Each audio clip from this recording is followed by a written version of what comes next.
Hello everyone, hello. Magandang umaga sa ating lahat. Welcome to my channel.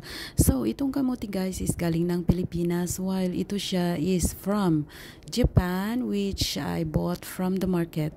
So, tingnan niyo yung pagkakaiba guys. Pinutol ko lang itong galing ng Pilipinas and ang color nito ay puti pero ang laman is purple while yung galing Japan na mahaba is ang labas niya guys is parang orange kapag hindi pa siya luto or hindi pa siya naluto while ang laman is purple din. So tingnan natin ang laman guys kung ano ang pagkakaiba at ang lasa din nito.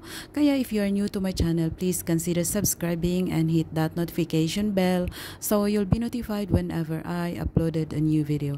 And pasensya guys sa aking boses kasi galing ng bakasyon and ito siya yung resulta ng sobrang init. Yes, sobrang init guys.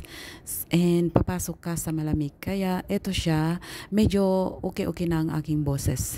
So, ito siya guys, ang galing Pilipinas. Look, ang ganda ng pagka-purple niya guys. Para siyang ubi talaga yung kulay. While ang sa Japan, let's see, ano ba ang kulay ng laman nito at ang pagkakaiba. So, ito siya guys, galing Japan, itong mahaba na kamote. So, ayan siya guys. Malaking pagkakaiba talaga kasi yung pagka-purple niya is iba yung super iba talaga yung kulay. Purple siya pero parang ang laman smooth, ang texture and soft.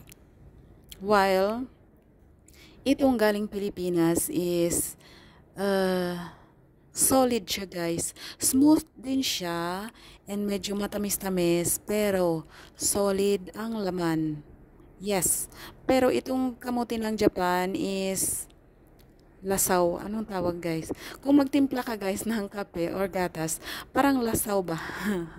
Yes, lasaw ang pagka purple niya or let's say yung ano din niya, yung texture niya is lasaw. While ito siyang galing Pilipinas is solid na pagka purple and yung texture din niya is solid din. Hindi siya matigas pero alam mo yung pag nagtimpla ka ng kape, ma-distinguish mo talaga kapag lasaw ang gatas or hindi. Kaysa magtimpla ka ng kape ng 2 kutsara is sobrang black. Parang ganun siya guys. So, I bet mas ano talaga itong galing Pilipinas which is galing siya ng farm guys. Pinadala ito ni nanay at tatay sa akin. And ito siya yung Paris natin din, kape din. Cafe Poro guys, Cafe Poro.